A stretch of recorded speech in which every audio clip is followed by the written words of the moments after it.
My name is Tommy Springfield. And I'm better than you!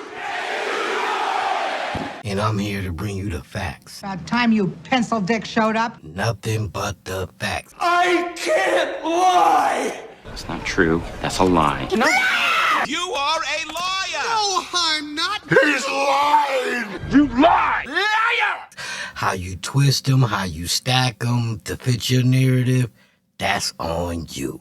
But if you like how I do it over here, click that like, share, subscribe, hit the bell so you can click all so you can get notifications every time I drop one of these videos. But before we get into all that, please allow me to reintroduce myself. I like to think of myself as a superhero, but you know the ghetto version, like Batman, but I'm Batman. I live in a fat cave, I drive a that mobile, and I'm still that nigga. So as you can see, I got the big homie of all big homies in the back, Trump. I got the big homie of all big homies on the screen, Trump.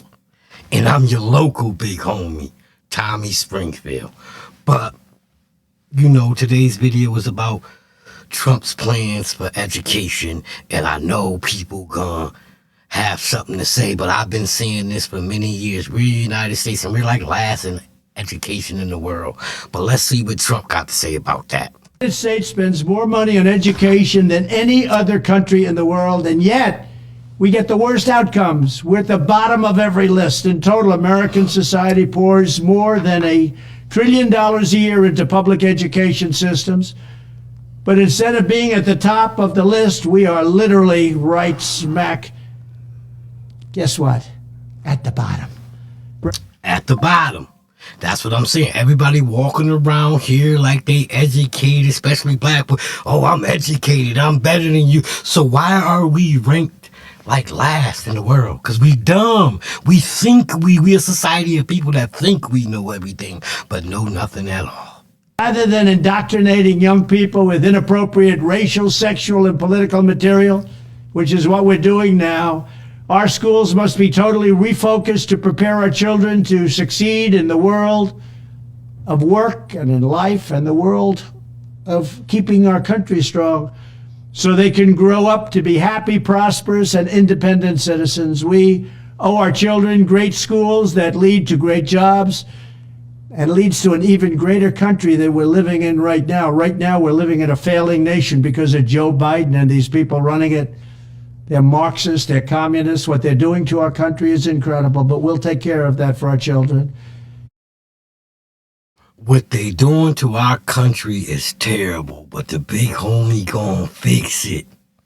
Here are 10 key ideas that will power our movement for great schools. First, we will respect the right of parents to control the education of their children. Second, we will empower parents and local school board to hire and reward great principals and teachers, and also to fire the poor ones, the one whose performance is unsatisfactory. They will. The ones that's only there to get a check so they can go to the club on the weekends. The ones that's there with the nasty clothes on and the tight jeans and they big old asses flopping in these young boys' face. They can't get an education because all the fucking blood is at the head of their goddamn penis and they can't think straight. Yeah, we gonna fire all those teachers.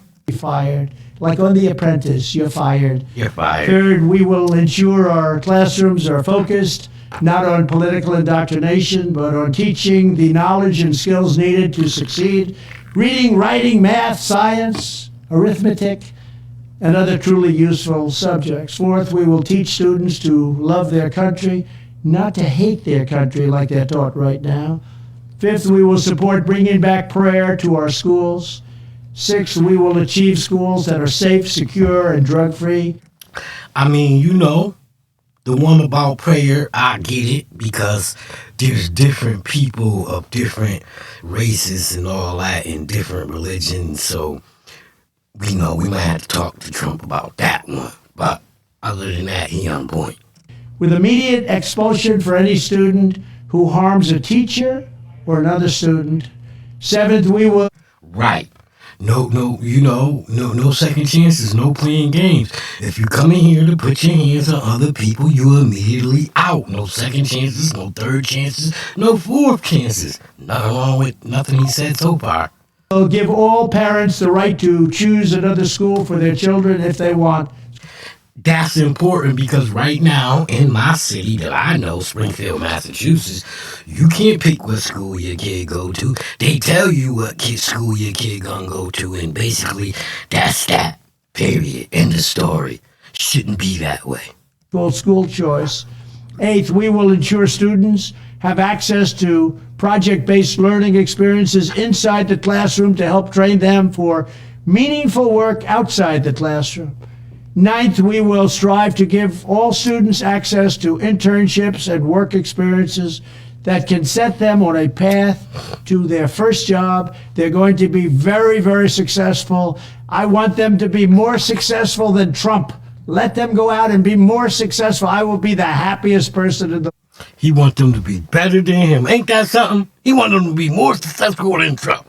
And to be more successful than Trump, you gotta put a lot of work in. They cast stones on this man. They lied on this man. They put false shit on this man. They done locked this man up. And like Jesus Christ, he rose from the dead. And he's here to save the world. Mr. Trump, I love you, brother. World. But we want our children to have a great life and be successful. And 10th, we will ensure that all schools provide excellent jobs and career counseling so that high school and college students can get a head start on jobs and careers best suited to their God-given talents. This is how we will ensure a great education for every American child. And one other thing I'll be doing very early in the administration is closing up the Department of Education in Washington, D.C., and sending all education and education work and needs back to the states. Now, excuse me.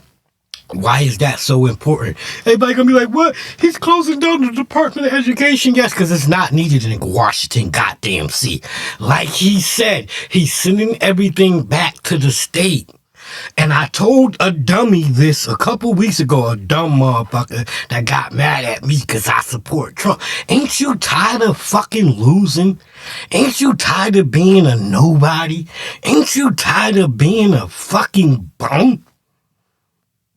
I know I ain't never been a bum. I've been a doer, and I take care of business, and I take care of the people around me. But you don't want to be in a losing team all your life. You picking Carmella knowing she couldn't win. You should have just picked Trump so you can be on the winning team. But back to the point. He's giving everything back to the states. So what I told these dumb people, it really doesn't matter who your president is. It doesn't. It matters what's going on in your state. That's why you gotta vote locally. He's going to return everything back to your state. So while you was running around Springfield a couple months ago trying to vote Marlo Brown in because he's black and because you fucking know him, you was wasting your time once again picking shit because of skin color. You gotta pick shit because of policies. You gotta pick shit because of the shit you need done in your life, the shit you need in your family and friends' life. So what that means is you can have a shitty president but a good state because you got a good governor, you got good state representatives, you got good mayors in your city, and they gonna make sure you good. So what the president is doing, he's returning everything to states. It's the United States of America. It's not America and then states. It's the United States. So he's giving all the power back to your states. So if you wasted your votes in your state elections, you just wasting your life. Don't worry about the president. Pick for your city. Pick locally. The president should be the last thing on your list when it comes to voting and getting shit right, folks. We want them to run the education of our children because they'll do a much better job of it. You can't do worse. We spend more money per pupil by 3 times than any other nation. And yet we're last. Absolutely at the bottom. We're one of the worst. So you can't do worse. We're going to end education coming out of Washington, D.C. We're going to close it up. all those buildings all over the place, and you have people that in many cases hate our children. We're going to send it all back to the states. Thank you very much. So you dumbasses, remember now what I just told y'all. I just educated y'all. If your state sucks, you're going to drown in the Trump administration. And of course, you're going to blame Trump. But Trump is making it the way it's supposed to be. It's the United States of America. So all your power relies in your state. So now it's like state against state. Who's the best state in the United States? You know what I'm saying? So remember, when you out here voting for clowns and voting people because they black or voting for people because you know them, remember all your power is coming to the head of your state. So make sure y'all picking the right people so things can go right. And you ain't got to be out here blaming motherfuckers because it's really up to the people. But like I always say, much love and respect goes out to you. If you supporting the channel, I salute you. And if you one of these haters out here and you mad, my big homie Donald Trump is back in power and doing all the things to help the people of the United States, please cut the shit. That part.